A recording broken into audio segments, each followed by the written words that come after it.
ज्ञान आपके सामने है फिर भी आप अज्ञानी हैं। अब इसकी वजह आज इसी पे चर्चा करते हैं। अब देखिए, आप कोई भी आध्यात्मिक किताब पढ़ते हैं तो इसमें आप एक चीज़ ध्यान दें होंगे, लेखक कहता है कि मैं इस जगह पे गया था तो मुझे ऐसे आध्यात्मिक जागृत व्यक्ति मिले थे जो मुझे इस चीज़ की जानकारी दिए, मुझे ये आध्यात्मिक सत्य को समझाए थे और उसने मेरा जीवन बदल दिया। यानी कि पहले किसी भी ज्ञान को प्राप्त करने के लिए हमें भटकना पड़ता था, यात्राएं करनी पड़ती थी, पर अब ऐसा कुछ नहीं रहा। अब तो एक क्लिक में कितने आध्यात्मिक जागृत व्यक्ति आपके सामने आ जाते हैं। आप चाहें तो ओशो को सुन सकते हैं, अब बस उंगली घुमाना है, बस ओशो आपके सामने है, उन्हें सुन सकते हैं। आचार्य प्रशांत को सुन सकते हैं और सदगुरु, बस उंगली घुमाइए ना। ऐसे जागरूक व्यक्ति आपके सामने हैं, पर फिर भी आप उनकी बातों को नहीं अपना पाते हैं। जब तक आपके अंदर प्यास ना रहे आप कैसे पानी पी सकते हैं। कुछ वैसे ही चीज़ें हैं।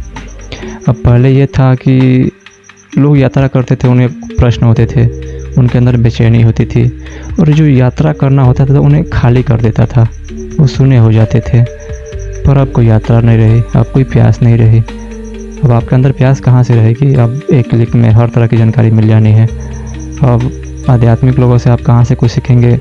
आप तो खुद आध्यात्मिक लोगों को कहने लगते हैं कि ये सही है, ये गलत है। अभी कोई व्यक्ति कहते हैं कि वो सब गलत है, कोई कहते हैं कि आचार्य प्रशांत गलत है, और कोई कहता है कि सदगुरु गलत है। पर इनमें से कोई भी इन तीनों को कोई नहीं जानता है कि ये व्यक्ति कैसा था।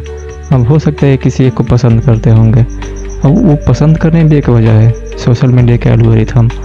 अब कुछ ऐसा है कि आप जो देखते हैं वही चीज़ें दिखाता है सोशल मीडिया। अब लोग एक चीज़ के खिलाफ हो गए तो उसके विरोध में ही देखेंगे, और एक चीज़ को पसंद करने लगे तो केवल वही चीज़ें देखेंगे जो उन्हें पसंद हो। और इस वजह से वो लोग केवल आधी चीज़ें देख पाते हैं।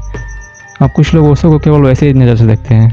अब संभोग से समाधि उनकी एक प्रसिद्ध पुस्तक है, पर उन्हें लगता है कि ओशो कोई एक सेक्स गुरु ही हैं जो केवल वैसी बातें करते हैं। कुछ ऐसा ही चीज़ें है सदगुरु का। अब कुछ लोग कह रहे थे, मैं देख रहा था, इंस्टा पे पढ़ रहा था कि वो सदगुरु कोई धंधा कर रहे हैं। भाई वो बिजनेस नहीं कर रहे हैं, कुछ वैसा ही आचार्य प्रशांत के साथ है।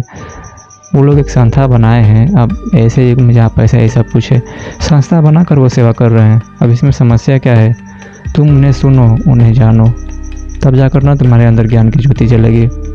अब एक क्लिक में तो सब तुम्हारे सामने है, इसलिए उनकी कदर ना रही, तुम्हारे अंदर प्यास ना रही। अब प्यास रहेगी तब तो ज्ञान प्राप्त कर पाओगे। अब बिना प्यास का तो पानी ऊपर से डालोगे बह जाएगा। अब कुछ वैसी ही चीज़ें हैं, बस तुम खाली हो जाओ। सत्य अनुभव है, अब अनुभव करोगे तब तो। अब तुम तो बस यही चीज़ें हैं कि ये जानकारी ले लूँ, वो जानकारी ले लूँ, हर चीज़ की जानकारी भरे पड़े हो और जानकारियों में ही उलझे हुए हो, और इस वजह से तुम सत्य के लिए खाली नहीं हो पाते हो। और जब खाली नहीं हो गए तो सत्य कभी प्राप्त नहीं होगा। और ये युग इसीलिए सबसे जटिल युग है, और श्री कृष्ण ने कहा था कि इस युग में उन्हें प्राप्त करना बहुत आसान है। उनका इशारा इसी तरफ था, क्योंकि इस युग में हर चीज़ आसान हो गया है। ईश्वर को पाना या फिर हर चीज़ और आसान होना ही सबसे जटिल हो गया है। अब वो कहते हैं ना कि कोई चीज़ बहुत दूर रखी हुई हो तो उसे जाकर प्राप्त किया जा सकता है, पर अगर कोई चीज़ सामने हो और उसे हम देख ना पाए ना, तो उसे कहीं प्राप्ति नहीं कर पाएंगे हम। आज वही तो है, लोगों के सामने सत्य परोस देंगे तभी वो समझ नहीं पाएंगे कि हाँ ये सत्य है। अब जो यही चीज़ें हैं, बस आप खुद को खाली करिए, खुद के अंदर प्यास जगाइए।